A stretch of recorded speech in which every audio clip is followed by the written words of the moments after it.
আচ্ছা হাঁসটাকে ঢুকিয়ে দিলিস কেন? ঢুকিয়ে উপরে বসে পড়লি? হ্যাঁ ছেড়ে দে আলিশা।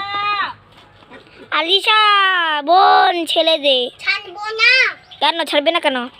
সে আমার ভালো হয় আর ভালো বাচ্চা, তার জন্য ছাড়বো না সে আমার কাছে। এটা তোমার বাচ্চা না আলিশা? হ্যাঁ হ্যাঁ, ওটাকে নিয়ে তাহলে তুমি কোথায় রাখবে রাত্রে? আমার ঘরে। তোমার ঘরে রাখবে? যা। পটি করে দিবে বিছনায়। কি করবো, তার একটা ঘর বানিয়ে দিব।